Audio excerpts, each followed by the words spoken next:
Assalamualaikum warahmatullahi wabarakatuh. Sahabat kata per kata, negeri Malaides kembali heboh. Warganet negeri Malaides protes, karena ketika semifinal ganda putra Indonesia, di Open 2025, ganda putra Malaides kalah dari ganda putra Indonesia. Usut punya usut, alasan protes warganet negeri Malaides, karena yel-yel supporter Indonesia, yang meneriakkan kata "wuh". Mereka merasa kalau teriakan supporter Indonesia itu mengganggu konsentrasi pemain badminton mereka. Hal itu pun diungkapkan oleh pengakuan pemain Malaides itu sendiri, ketika diwawancarai bahwa mereka tertekan dengan supporter Indonesia. Sehingga ada yang mengatakan kalau supporter Indonesia tak punya etika. Dan banyak yang menilai buruk tentang orang-orang Indonesia lewat ragam komentarnya. Dengan demikian, sangatlah nyata kalau warga negeri Malaides itu memang mengidap Denial Syndrome. Service over. 8-5.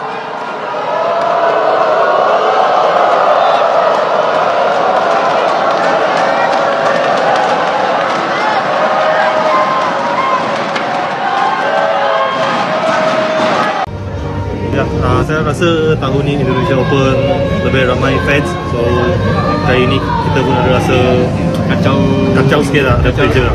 Pressure sikit lah. Stadion. Hanya dengan Malaysia saja mereka berani bu, dengan negara lain penakut.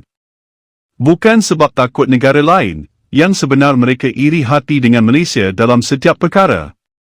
Konoha IQ berapa? Kita menang atau kalah itu rezeki masing-masing. Kita sebagai supporter janganlah mengganggu player yang tengah game, tak nak sokong diam lagi bagus. Yap, kita jangan nak mengatan sangat, sebab takut nanti kita jadi macam mereka. Memang dari mula game kira dah kena bo, apa punya crowd ler. Dia orang tak sedar, ramai coach dia cari makan kat Malaysia. Konoha biasalah bang, dorang berani dekat tempat sendiri je tu. Penonton Konoha dah macam dalam zoo. Negara paling tidak selamat menurutku. Normal lah jika penonton sikapnya begitu, itu tandanya mereka betul-betul seronok layan pertandingan. Setiap negara yang anjur kejohanan, ada kelebihan dan kekurangan masing-masing. Pemain-pemain sejak dulu sudah sedia maklum, tentang suasana sewaktu pertandingan di negara tertentu. Simple je, jika pemain tak suka, maka tak perlu sertai kejohanan, kadang bukan sebab nak menang, tapi nak pertahankan ranking, mungkin pemain akan suasana bising sebegini untuk latih mental mereka. Apa bendanya time Malaysia Masters, tak ada pun penyokong bukan pihak lawan, dorang memang IQ rendah.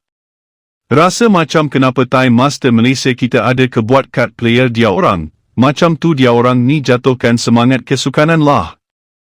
Standard Indonesia lah macam itu, aku tak hairan. Malaysia Open pun fans kita tak ada perangai macam ini, plus it's still rude and ada yang buka flash league. Konoha negara mundo, memang macam skim, sebab itu dia orang banyak di negara orang cari kerja. Konoha mana suka Malaysia lebih dari dia. Konoha ni dalam semua hal dorang berlebihan, terlampau taksub sampai adab dan etika pun ke laut. Penyokong-penyokong Indonesia tak ada semangat kesukanan. Player profesional tidak berfikir seperti atlet biasa. Apa yang mereka buat adalah berusaha sebaik mungkin untuk tingkatkan keupayaan. Setiap masa berusaha memperbaiki kekurangan. Apabila bertanding akan berikan segalanya. Tapi dalam masa yang sama mereka telah siap sedia menerima kekalahan. Jika prestasi pihak lawan lebih baik. Sebab itu player profesional tidak mudah down mentalnya. Dari ragam komentar warganet negeri Malaides, untuk kesekian kalinya, mereka sendirilah yang kembali menunjukkan, seperti apa standar IQ, EQ, dan SQ warga negeri Malaides yang sesungguhnya. Maka tak salah jika sebuah rilis menunjukkan, tentang hasil survei untuk negeri Malaides, dari salah satu lembaga kesehatan dunia, yang menempatkan negeri Malaides berada di urutan ketiga, dengan pengidap penyakit mental terbanyak di Asia Tenggara. Padahal dalam suatu kompetisi, hal tersebut merupakan sesuatu hal yang wajar dilakukan oleh para supporter, sebagai bentuk dukungan dan untuk memberi semangat bagi para pemainnya. Kecuali jika supporter meneriakkan dengan kalimat cacian, atau kata-kata rasis, maupun merendahkan harkat dan martabat diri pemain, itulah yang harus dipermasalahkan. Sedangkan yel-yel tersebut juga pernah dilakukan ketika kedua pasangan pemain saling berbalas dalam serangan permainan badminton. Namun entah mengapa pemain mereka mempermasalahkan suatu bentuk dukungan dari supporter untuk pemainnya. Sehingga ada warganet Malaides lainnya, yang kembali menceramahi warganet negeri Malaides, karena adanya aksi tersebut. Ada undang-undang kata tak boleh bu dalam stadium badminton ke? Tak ada kan? Jadi bu pada pemain lawan bukan satu kesalahan, bahkan ini senjata perang psikologi. Satu pujian pada penyokong Indonesia kerana bukan sahaja berjaya membantu kemenangan pemain negara mereka, bahkan sampai buat netizen negara lawan koyak rabak. Apa gunanya datang stadium tapi tak boleh bersorak dan bantu pemain negara sendiri? Sepatutnya kita kena tegurlah penyokong kita yang tak mampu bantu hancurkan psikologi pemain lawan. Korea bising, Denmark bising, Malaysia pun bising isu perangai penyokong Indonesia ni. Ada tak mereka berubah?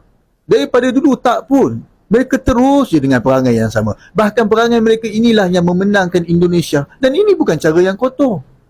Kepada penyokong Indonesia, teruskan dengan perang psikologi anda dalam stadium. Kerana strategi itu berkesan. Dan berharap penyokong di negara lemah lembut, sopan santun dapat beranikan diri sikit untuk mengganggu psikologi lawan. Tak dosa pun. Dan ianya tak langgar dengan undang-undang. Aksi supporter seperti itu bukan hanya terjadi di Indonesia. Terlihat ketika kompetisi badminton antar negara bertanding di negeri Malaides, hal yang sama juga dilakukan para supporter Malaides.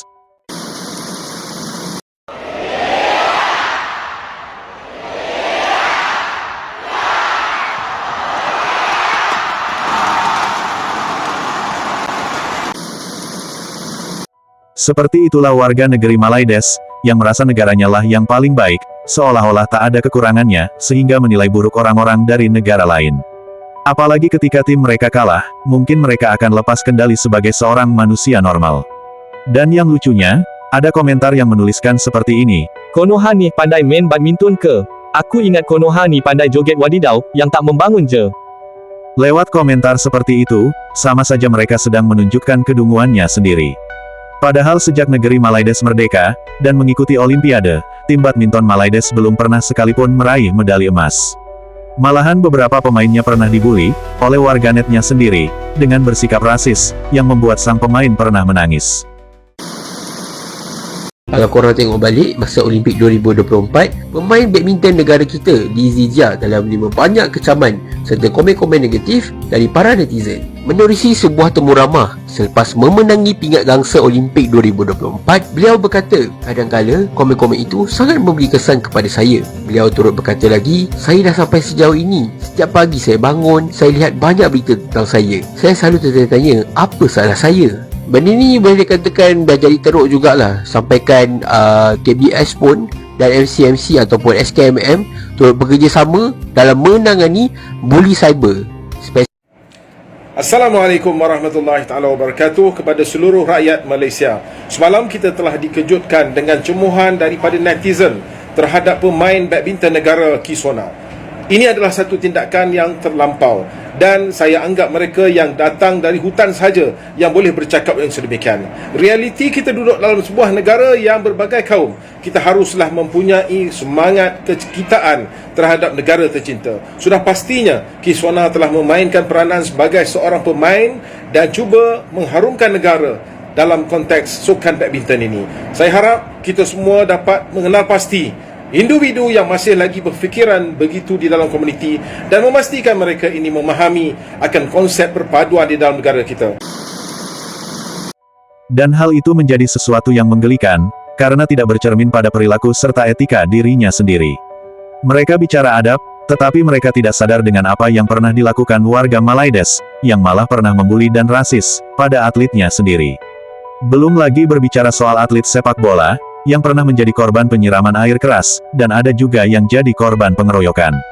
Untuk itu, sebelum menilai orang lain, sebaiknya bercerminlah dulu, dan nilailah diri sendiri, terhadap perilaku supporter Malaides.